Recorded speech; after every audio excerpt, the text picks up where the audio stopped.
سڵاو پەیوەندی نێوان ئاین و زانست ئایا پەیوەندی دژایەتیە یا پەیوەندی یەکتر تەواوکردنە؟ ئایا قورئان و حەدیث پێویستیان بەوەیە موسڵمانان لە ڕێی زانستەوە پشتڕاستیان بکەنەوە؟ ئایا ئاین دەتوانێت وەک زانست بەردەوام ڕەخنە لە خۆی بگرێت بۆ ئەوی بەرەو پێش بچێت؟ بینەرمان بن. مرۆڤ بەردەوام بە دوای زانیندا وێڵە گەرەکێتی خۆی و دەوروبەری بناسێت. هەر بۆیە هەموو شێواز و ڕێگاکان تاقی دەکاتەوە و هەندێک جار ئەم ڕێگایانە دەیگێنن بە وەڵام و هەندێک جاری تریش پرسیاری نوێ و زۆر جاریش بنبەست و نەزانی. پند و دین و فەلسەفە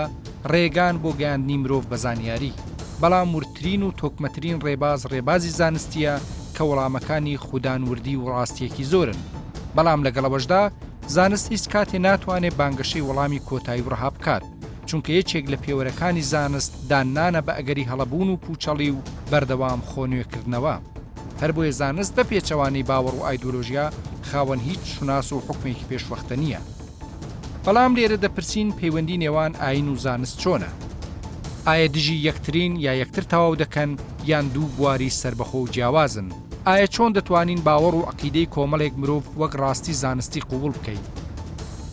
ئاین جەخت لەسەر بەرزێتی ئەخلاق و پاکی مرۆڤ و چاکەکاری دەکات و بۆ بەدیهێنانی ئەم ئامانجەش ئامرازی خۆی هەیە، بەڵام زانست جەخت لەسەر دۆزینەوەی یاساکان و چۆنیەتی ڕوودانی ڕووداوەکان دەکات و هەر بۆیە کەسی زانا کاتێ دەیەوێت لەسەر دیاردەیەک لێکۆڵینەوە بکات ناتوانێت حکم و پێوەرەکانی خۆی بکاتە پێوەری دۆزینەوەکانی. لە سەردەمێکدا کە هزری زانستی و پێشکەوتنی تەکنەلۆژی پێشەنگە، بۆچی ئاین هەوڵ دەدات خۆی بە زانست بپێوێت؟ ئایا ئەمە تووشی دژبەری و ناکۆکی ناکات لە کاتێکدا بنەما و ڕێنمایەکانی خۆی وەک بنەمای نەگۆڕ ڕوێنا دەکات و باسی ڕازبوونی دەکات لە هەموو کات شوێنێکدا، بەڵام زانست ئامادەیە بەردەوامدان بە هەڵەکانی دابنێت و خۆی ڕاست بکاتەوە؟ دەپرسین چۆن دەتوانین ئاین و زانست وەک دوو بەشی سربەخۆ لە کۆمەلگادا بۆ پێشکەوتنی مرۆڤ و کۆمەلگا بەکاربێنین؟ ئێمە زانین ئاین دین بەگشتی مەبەستم بەس ئیسلام نییە، شتێک لە دەرەوەی مەحسوسات، لە دەرەوەی ئینسان، لە دەرەوەی لە غەیبێکەوە هەیە کە هیچ شتێک نایخوێندێتەوە. دین پێویستی بەوەیە سوال بکات لە زانست بۆی خەڵک باوەڕی پێ بکات، یا دین شتێکە لە ناو ڕوحی ئینسانەوە لەقڵی و پێویستی بە شتێکی تر نییە، خۆی لە خۆیان حەقیقەتە. دین دەستورێکی ئیلاهیە، پێویستی بەوە نیە خەڵک پشتیوانی کاوکو خوا لە قورئانە فەرمێ لا یەئتیه الباطل من بین یدیه ولا من خلفه، ینی بوتڵان ڕوو لە دین ناکە و پێویستیش بی بەوە نییە خەڵک حیفزی کات، چونکە خوا خۆی ئەیپارێزێ ئینا نەحن نەزەلنا الذیکرە و ئینا لەه لەحافظون. زیکر قورئانە، قورئانیش دینە، کەواتە خوای تەعالا خۆی حیفزیەکە، پێویستی بەوە نییە بەشەر بێت دیفاع لەمە بکە. دین هیدایەتێکی ئیلاهیە، هیدایەتیش دوو بەشە، هیدایەتێکی تەکوینیمان هەیە کە خۆی قانونی کەونە، ئەوەی کە غەیبیاتەوەی معلومات و لە عالەمی شوهودا ئێمە ئەیبینین شتێکی ژەیە غەیبیە کە لە دەرەوەی ئیحساساتی ئینسانە، ئەوە لە قودرەتی عیلمی ئینسانانیە، چونکە عیلمی ئینسان مەحدودە لە ڕاستیە. لەبەرەوە ئەم هیدایەتە تەکوینیە خوای تەعالا خۆی قیادەیەکە. هیدایەتێکی تەشریعیشمانەیە کە پێغەمبەران سەلامی خۆیان لەسەر بێ ئەوانە قیادەی ئەو هیدایەتەکەن کە ئەم دینە ئەو هیدایەتەیە. واتە ناتوانین بڵین ئێمە دین پێویستی بەوە هەیە خەڵک حیفزیکە یا بێت پینەوپەڕۆی بۆ بکە بە ئیستیلاحێکی عەشایەری، یا خەڵک بێ پشگیری بۆ کۆ بکاتەوە. زانست پێویستی بۆ نێ دینی بکات، چونکە باوەڕ نێت زانست شتێکە باوە یا ڕاستە هەڵێ، بەس دین ڕاستی ئەبێ ڕاستی مطلق بێ. ئەسڵ لە دینە خۆی هیدایەتە، هیدایەتی ئینسان خۆی عیلمیش بەشێکە لە هیدایەت. کەواتە ئەم دینە کە هیدایەتە، هیدایەتی ئینسانەکە، هیدایەت بە معنای ئیرشادە، واتە ڕێنمایی ئینسانەکە بۆ مەسالیحی دنیا و قیامەتی خۆی. دین ڕێنمایی ئینسانە بۆ مەسالیحی دنیا و قیامەت، و عیلمیش بەشێکە لە مەسالیحی ئینسان. بۆ لە بەرەی ئێمە بینین خوای تەعالا لە قورئانە یەکەم ئایەت بە پێغەمبەرە فەرمێ ئیقرا. بەس ئایا پێویستەکە ئەمە بەزانست تەصدیق پشتڕاستی دین بکەینەوە؟ خۆی دین کە هیدایەتە ئەو ئەسڵە بۆ عیلم، نەک عیلم ئەسڵ بێ بۆ دین، واتە عیلم پاشکۆی دینە، نەک دین پاشکۆی عیلم بێ. ئەگەر ئێمە بێنین بۆ ئەوەی خەڵک باوەڕ چۆن علم پاشکۆی دینە لەبەرەوەی دین مەصدەری هەموو شتەکانە باش مەصدەری تعلیماتە مەصدەری تعلیماتە بەڵێ علم بۆچی ئەبێ پاشکۆ بێ بۆ تەریب نەبێ مەسەڵەن علم باسی دنیاکە ئەمە کەون ئاواڕ ئەمە سیارە وا دروست دەکرێت ئەمە مەسەڵەن بایۆلۆجیا ئەوە چ پەیوەندێکی بۆەوەی کە پاشکۆی دین بێ یان نەبێ بەڵێ مامۆستا دین کولیاتە باش کولیاتە ئیشارەت بە کولیاتی شتەکانەکە دین ئەفەرمێ فێری عیلم ببە بەڵام ئیتر تەفاسیلی شتەکە ناڵێ کە تۆ چیتە ناو تەفاسیلی شتەکان نسیحەتێکە بەڵێ ئەوی ژەبێتە موئەسسەیەکی گەورە خەڵکێک لە بەرامبەری دینا هاو تەریب ئەیبینێ ئەمە بابەتێکی ترە و ئەمە نەزڕەی ئینسانە ئینسانێک ئەوەندە عیلم بە جوانی و بە گەورەی ئەبینێەوە ئەزانێ بەرامبەری ئەکا لەگەڵ دینا یا من بەبستم بمبورە بۆی فەهمەکەم ڕاست بێت کە با بڵێن دین لە کایەکە ئیشەکە کە ئینسانە کە غەیبە علم لە کایەکە ئیشەکە کە سروشتە چۆن سروشتە ناسی مەبەستم لێرە ئەو بە تەجربە بە ئیحساس بە مەحسوسات شتەکانەکە بەڵام ئێمە ئەزانین دین ودەی وەرە وحین بە علم بۆ بسلمێنن ناسلمێن مثلا مەلائکەت بە علم بسلمێنە ناسلمێ ئەمە ئیشی علم نییە خۆی هەندێک پیان وایە پاڵپشتیکردنی دین بە عیلم ئەمە خزمەتێکە بە دین ئەکا شتێکە کە خەڵک لێ بێخەبەرە ئەگینا خۆی ئەسلی دینە یعنی دین کۆ ئیشارە بە کۆمەڵی حەقایقی عیلمیەکە هەرچەند بەشێک لە زانایانی دین دژی ئەمە چونکە ئەڵێ نەگەر ئێمە بین خزمەتی دین بە عیلم بکەین واتە پشتڕاستی دین بکەینەوە بۆ خەڵک بە عیلم ئەمە خوتوڕێ ئەمە مەترسیە لە ڕاستیان مشکلە دروستەکە بۆ مسلمانان بۆ لە بەرەوەی عیلم خۆی شتێکی متەغەیرە ئەمڕۆ تۆ قسێگەکەی ئەو قسەی کۆتایی نییە بۆیە هەندێک لە زانایان دژی ئەوەن کە بڵێ ئێمە بە عیلم پاڵپشتی دین زانانی کۆن بەلایەن و علم اليقین بۆ کە ئەرز مرکزی کەونە و تەختەوە نیە حتا ئبن قەیمی جەوزیەوە ئەبزانم هەڵام نەبکرد بێ کە باسەوە کە ئەرز خوا تەختی کردەوە بەم شێوەیە بۆ ئەوەی ئینسان بتوانێت لەسەری بژی ئێوە لەو کاتیا زانستوە بە بەس لەم سەردەمایە وان نییە ینی دەرەکەوە کە ئەو شتە هەڵەیەکی گەورەیە فعلەن ئەمە لە دوورمەودا ئەم مەوجی ئێستاش خەتەرێکی تر نییە لە مستەقبەلە بەڵێ کەواتە هەندێک لە زانان کە دژایەتی ئەوەکەن مەوزوعەکە لێرێ پیاکی وەکو ئیبن قەیم لە ڕۆژگارێکا قسە کردووە یا ئەمڕۆ یەکێک لە زانایانی تر قسەیەک ئەکا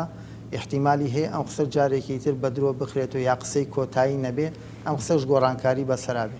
کەواتە ئێمە ئەکرێ بڵێن دین پێویستی بە عیلم نییە پاڵپشتی بکە بە پێویست بەوە ناکە ئێمە بە عیلم دین بسەلمێنین بۆ خەڵک عیلم خۆی کتابی هیدایەتە هیدایەت و ئیرشادی ئینسانە بۆ مەسالیحی دنیا و قیامەتی خۆی بۆ ئەوەی ئینسان بتوانێت لەسەر ڕێگەی خزمەتگوزاری خۆی بێ ئەوەی کە قازانجی پێگەنێ و سوودی پێگەنێت لە دنیا و لە قیامەتە بەڵام لایەنە عیلمیەکە ئەگەر کۆمەڵێ شت هەیە زانایانی ئاینی یا کۆمەڵێ لە دکتۆرەکان دێن لەگەڵ دین ئاواتی هەڵکێشی ئەکەن و کە ئەنەه دین ئیشارەتی بەمە کردووەکو زەغل و نەجار و ئەوانە ئیشارەت بەوە کەنەڵێن خوا لە قورئانە فەرمێ لكل نبأ مستقر فسوف تعلمون کەواتەڵێن هەموو خەبەرێکی دینی هەموو خەبەرێکی قورئانی کە قورئان بەشێکی زۆری خەبەرە ئەڵێن ئیشارەت بە عیلم ئەکا ئەنێ مەسەڵەن ئاەتێکی قورئان بێنن بیکەنە ئیعجازێک کە لەگەڵ علمی ئەم سەردەمەیە 1400 ساڵ پێشکەوتووە باشە کە ئێمە لا هەموو شتێکە 1400 ساڵ پێشەوە خەڵکە کەوتبین ئەی بۆ ئێستا لە سفری پاش فاریزەی شانین ینی بڵین کە قورئان هەموو معجزێکی علمی تێ ئەمە پێتوانێت جۆرێک لە تەکەلف و گاڵتەیە بە تاکید ئەمە تەکەلوفە کە ئەو زانایانی عەسری بە تایبەتی ئەیکەن بە حساب ئێمە ئەوەی کە ئەمڕۆ ئەو حەقایقە عیلمیانە دەرەکەون لەلایەنی خەڵکی ئەهلی عیلمەوە ئەهلی زانست ئەوان دێنتی هەڵکێشەکەنەوە لەگەڵ دینا و 1400 ساڵ ئیشارەت بەوە کراوە ئەی بۆ ئێمە پێش ئەوان نەکەوتین لە باسکردنی ئەم مەوزوعە کەواتە ئەمە هیچ پێویست ناکەم تەکەلوفە لە خۆمان بکەین خزمەتی دین بکەین بەوەی کەوا تی هەڵکێشیکەین لەگەڵ ئەخلاقیان خزمەتی خەڵک بە تاکید خۆی دین ئەوێ بینای ئینسان بکات لەسەر ئەساسی فیکر و ئەخلاق ئینسان ئەگەر ئینسانێکی کامل بێت لە ڕووی فیکر و ئەخلاقۆ پێویستی بەوە نییە کە تۆ بێ مامۆسایەک ئیشارەتی پێکا ئوستازێکی میسریە ئەڵێ کە ڕۆیشتم بۆ بەریتانیا چوومە یەکێک لە مزگەوتەکان قسە بۆ نوێشخێنەکان بکەم ئەڵێ من ویستم باسی ئیعجازی عیلمیکەم ئەڵێ یەکێک لە نوێشخێنەکانتی مامۆستا باسی ئیعجازی عیلمی مەکە بۆ ئێمە تێر بووین لەو شتە وشک و لەو شتە وشک و عیلمیانە کە بەڕاستی تینوێتی ڕۆحمان ناشکێنی ئێمەمانەی باسی هیدایەتی خوامان بۆ بکەین باسی ئەخلاق و فکر و عەقیدەمان بۆ بکەین باسی ئەو شتەمان بۆ بکەین کە لە ڕووی ڕۆح و ئێمە لەزەت بێن. مەبەست لە ئیعجازی زانستی چییە لە قورئان و فەرموودەدا؟ ئایا هەر ئەمە خۆی لە ڕووی فکریەوە کێشە نییە کە توانای خالق و مرۆڤ بەیەکەوە بەراورد بکەین؟ ئایا کاتێ ئاەتەکانی قورئان بە پێوەری زانستی دەپێورێت لە ڕاستیدا پیاوی ئیماندار گەرەکیەتی چی بسەلمێنێت؟ ئەوەی ئەمڕۆ وەکو حەقیقەتی زانستی لە نێوان ئاین و زانستدا یەکلایی دەبێتەوە ئەگەر سبەینێ هەڵە دەرچوو هەڵوێستی ئاین چی دەبێت؟ ئەو دامەزراوانەی بە ناوی ئەعجازی زانستی لە جیهانی ئیسلامی دامەزراون کاریان لەسەر زمانی قورئانە یان ئەو زانیاریانەی باسی کردوون. إعجازي علمي يعني تشيو بو قرآن يا دين بيستي بو يا تصديقي بكين بشتك خومان دروس مان كردو موضوع إعجازي علمي لقرآن يعني خواهي يقولك لقرآن باسي ناردني بيغمبران أكا باسي بلغة أكا بلغة لسر ناردن ولسر راستيتي أم بيغمبران ولا همو سردمي كيشا كا بيغمبري ناردوه بي أو سردمي خوي بلغي بيداوه بو همو سردمي وكو لقرآن تي أجين پێویستە بەڵگەیەک هەبێت و بۆ خەڵکی زیاتر ڕوون بکەیتەوە دیارە خۆی ئیمان شتێکی فترێ لە ناخی ئینسانە زۆر جار پێویست بۆ ناکەتەوە بەڵگەی بۆ بێنیتەوە کەسە خۆی لە ناخی خۆی و ئیمانی هەیە بەڵام هەندێک لایەنی تر هەیە بڵێن هەندێک کەسانی تر هەیە کە لە بوارە جیاوازەکانی ژیانە تۆ تووشیانەبی پێویستە کاتوە بەو شێوازە بۆی ڕوونکەیتەوە کە خۆی لێی تێئەگا ئێستا لە ڕۆژگاری ئەمڕۆیە ئێمە باسی زانستە باسی عیلم ئەکرێت کە لە ڕاستیا پێشکەوتنی زانستی زۆر ڕۆڵی هەبووە لە بەرەو پێشبردننی ژیانی مرۆڤەکان تۆ لەم ڕوا بۆ ئەوەی ئێمە نەبووین ئەو زانستەمان دروست من باسی ئەو ناکەم ئێمەنیە ئێمەنی ئێمەش بووین تاریخی مسلمانانیش بووە ڕۆڵی هەبووە لەو زانستی ئەمڕوا بە شایەتی زانانی ڕۆژئاو بەڵام ئەوەی کە هەیەیانە مەبەستەکە چییە ئێمە ئەم زانستە کە لەم ڕوا خەڵک شانازی پێوەکە پێویستە ئەگە تۆ بتەوێت ئەم قورئانە شتێکە بۆ هەموو کەسی هاتووە ئەوە نییە بڵێن کۆمەڵێک کەس هەڵبژێراوە یا بەس بۆ مسلمان پێویستەکە ینی خەڵکی هەموو یاگەدەمان نەخێر بەو شێوێ نیە ینی ڕاستیا تۆ قورئان کەسێکی پەیامێکی گشتگیری هەیە ئێستا هەر بۆ مسلمانە خۆی کەسێک ئیمانی پێ کارێ بکەین یان ڕاستی ئەمە کارێ بکەین بیگەین بە خەڵکانی بم بورە مامەسەبا هۆکارەکە چییە؟ با پرسیارەکە بەم شێوەیە ترکەم ئێمە لە قورئانە وەکو کە ئەخوێنین لە شێوازی تەقلیدیە هی تازە ناڵم کۆن کە ئەوترا ئیعجازی قورئان یعنی لوغە 1000 ساڵ 1400 ساڵ فەهمێکی تەقلیدیە وەکو بەڕێز باسێکی ناگەر بگەڕینەوە بۆ ئەو کتێبانی باسی ئەعجازی قورئانەکەن زۆر بە ئاشکرا باسی ئەوەشیان کردووە کە قورئان ئاماژەی تایە بۆ زانستەکان ئەمە کۆوانە بەستی ئێستا بۆ نمونە چەندین زانامان هەبوو لەوانە ئیمامی غەزالی لە سەدەی شەشەمی کۆچیە ژیاوە زۆر بە ئاشکرا لە کتێبێکیا بە ناوی ئەعجاز القورئان باسی ئەوەکە کە قورئان ئاماژەی تایە بۆ هەموو زانستەکان ئەوە سەریکە زانست لە سەردەمی غەزالیە بە معنای زانستی دینی هێت نەک بە معنای نەخێر ئەو باسیەوە ناکە وەڵێ زانستی زەوی زانستی کۆمەڵناسی زانستی بارانبارین ئەوانە ئەڵێ نەک زانستی شەرعی کۆمەڵناسی کوا هەبووە لای غەزالی مەسەلا چۆن کۆمەڵناسی ئەسڵەن ئیمامی غەزالی یەکێکە لە گەورەترین کۆمەڵناسەکان لە مێژوەکە باسی بێت ینی بە شێوەیەکی وا باسی لایەنە کۆمەڵایەتەکانی مرۆڤی کردووە لەگەڵ لایەنە کەسێکی زۆر کەوسەرکەوتوو ئێمە ئەزانین جەنابەت خۆت دکتۆری پێناسە علم شتێکی ترە لە قسە المهم من بابەسەکەم چییە؟ بەسەکەم ئەوەیە تێگەیشتن لە قورئان لە سەردەمەکانە و ڕوونکردنەوەی زیاتر ئێستا بۆ منە مەسەلەی زانست چ پێویستەکاتەوە لەگەڵ قورئانە بیبەستی بێکەوە تێگەیشتنی باشتر تێهاتێ لە قورئان بۆ لە قورئانە خوای گەورە فەرمێ سەنوریهم ئایاتینا في الآفاق وفي أنفسهم حتى يتبين لهم أنه الحق أفرمي أوي كأيما بشاني خلقي أدين لداهاتوا سنريهم شان تاني أدين بو بوتان دركي أوي خوا إلي حق يعني رونا بيتو بوتان أوي كخواي فرمي أما تشترى كبريتيا لتوصلي كونك بله بس تطبيق كدني لقى القرآن لو آياتها بس تشتواناك بابا شون بس يوانا على آيات لآفاق وفي أنفسهم آيات يكتبون وفرمي وسيريكم آياته فتعرفونها ئەمە زانەکان ئەڵێن چی ئەڵێ خوای گەورە لە مستەقبەلە یا لە داهاتوە بە بەردەوامی شت پیشانی مرۆڤەکان ئەدا بڵێن بەڵگەکانی خۆی فتعرفونها ئەی ناسنەوە کە ئەمە لە قورئانە هاتووە یعنی ئەمە ڕوونکردنەوەی بۆ قورئان ئەو تەویلە نەخێر ئەمە مفەسیرەکان دقەشی منطوق لەسەر دقەشی منطوق نییە بێمە سەر پرسیارێکتر آخر ئەمە ئازانین زانست طبعا ئەمە قسەی من نییە بەڵێ ئەمە قسەی سید قوتبە لە فی ظلالە ئەو ڕەخنە لەو کەسانە ئەگرێ کە تەفسیری قورئانەکەن بە علم ئەڵێ علم شتێکی موقەتە شتێکی متەغەیرە شتێکە ئەمڕۆ وایە سپێنێ وانە تۆ کاتێک دەقێکی ئەبەدی پیرۆز ئێنیت لەگەڵ علمە ئەسڵەن تۆ بێحورمەتی بە دەقەکەکەی بما معناه بەلای من ئەوە ڕاز نییە و سید قوتبیش بەو شێوە باسی نەکردووە ئەگەر بگەڕی لە دەیان شوێنی تەفسیرەکە بە شێوەیەکی علمی ئاەتەکانی قورئان تەفسیرەکە ئێسەوەی کاڵە من بینی فەرث وەدەمین لبنا خالصا سائغا للشارب برسي تفسيري في ظلال كبزانة شلون باسيكا كشلون لقواني امهنات شي دروسه بي وشلون يعني علم بكارهنا بو تفسيري قران او اعجاز او ايما باسي اكين طبعا بكارهناني تيجيش نزانستي كان ببلي كم بورن كنوي ايات القران كان اما يكن بيوتي تفسيري زانستي طبعا تفسير توبا من بود بارون كمو تفسيري زانستي هولكي بشره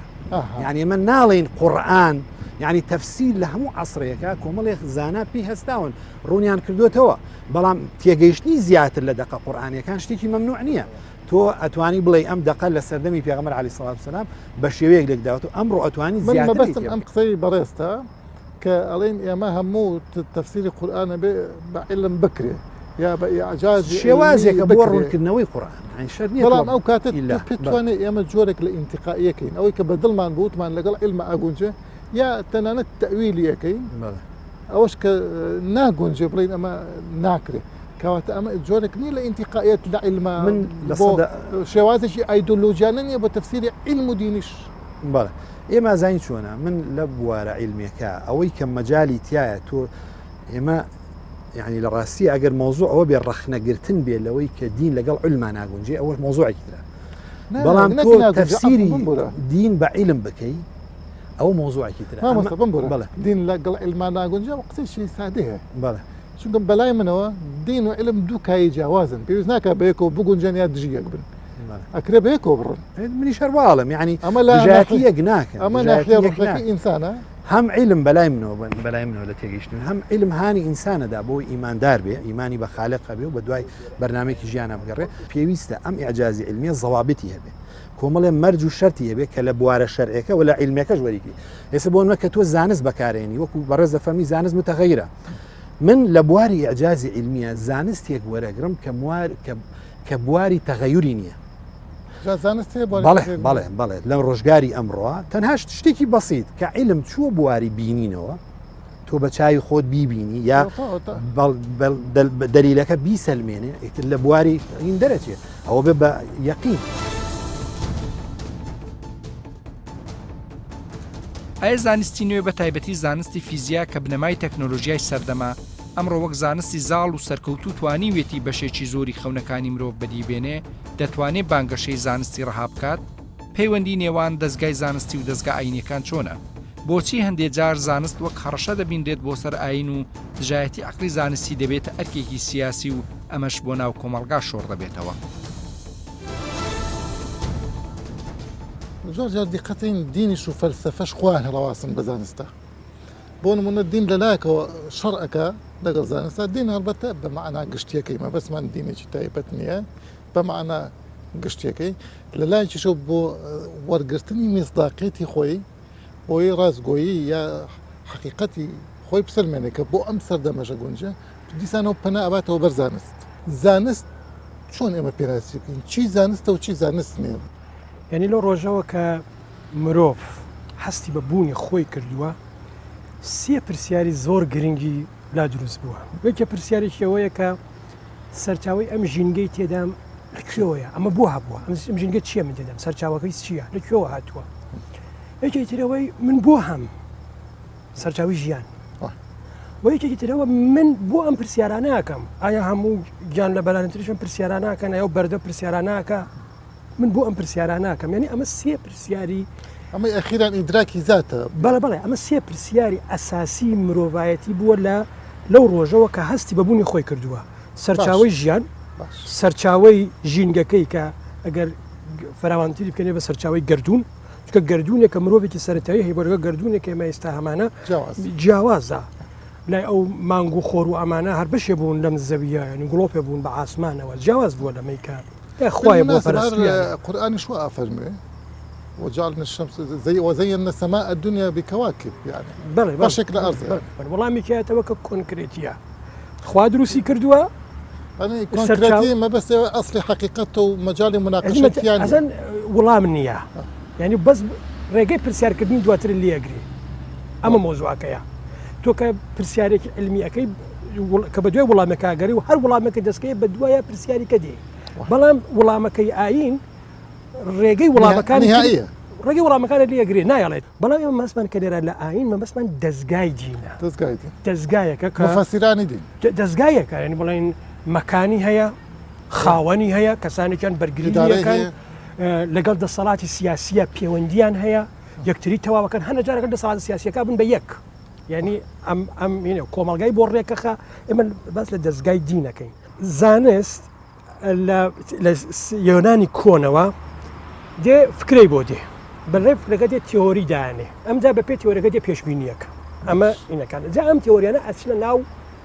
ئاینەوە ئەو تیۆریانەوە کچی ینی وەسەلم بۆ نمونە تیۆریە کە بەسەلم بۆ گردووندانرا بوو چۆنیەتی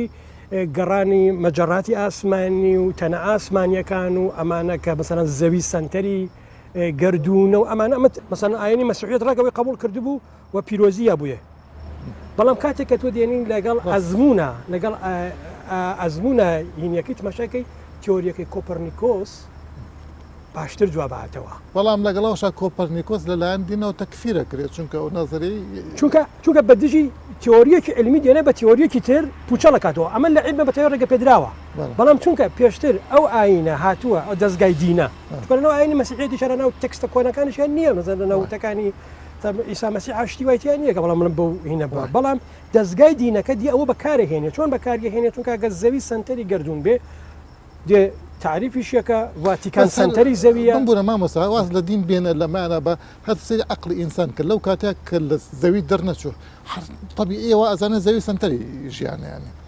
وانە چونکە وا ئەبینێت لەوە زیاتر دەرنەچووە لەبەرەوە ئەگەر دینیش نەبێت ئینسان خۆی وا تەسەوری ئەخ بەشە خۆی تۆ تەسەورێکەکەی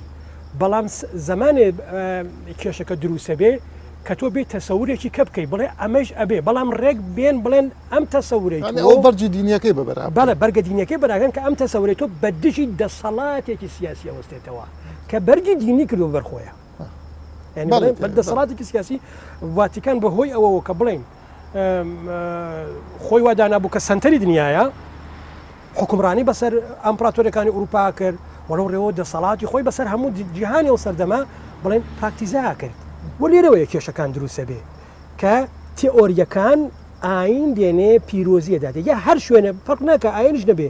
ئەمە عینی ئەمە لە هینا هەیە لە سەردەمی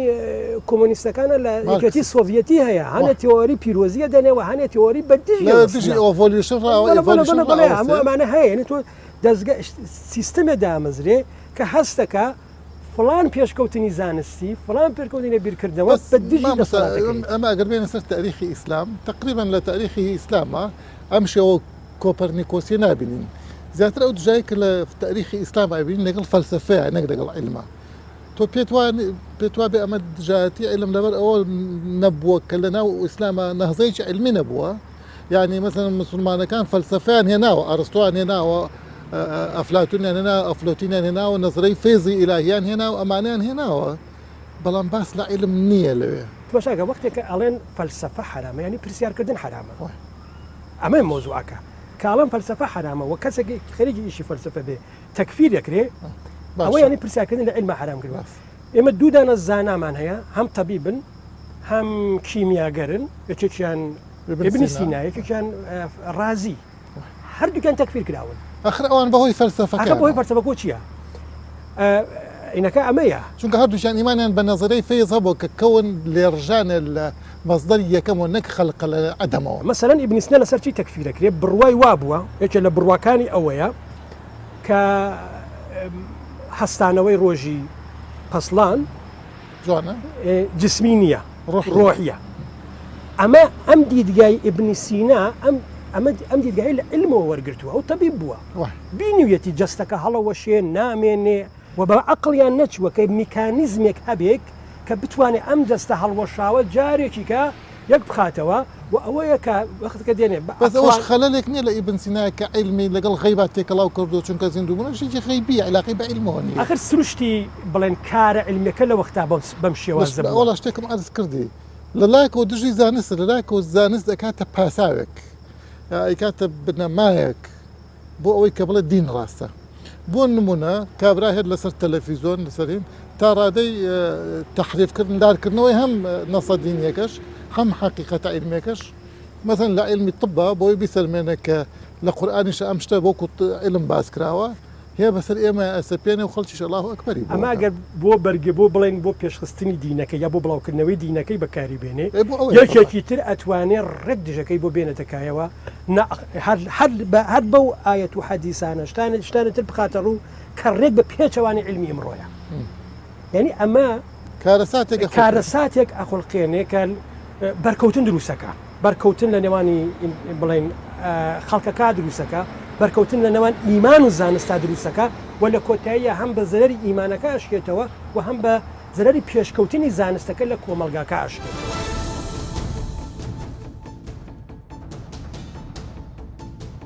مرۆڤ بوونەوەریەک کە جگەلەوەی بەردەوام بە دوای زانینەوەیە بەردەوام حەز دەکات زانیارەکانی خۆی لە محەکی تاقیکردنەوەش بدات. هەر بۆیە هەمیشە ئاسۆکانی بیرکردنەوەی فراوان دەبێت و بە دوای وەڵامی نوێدا دەگەڕێت.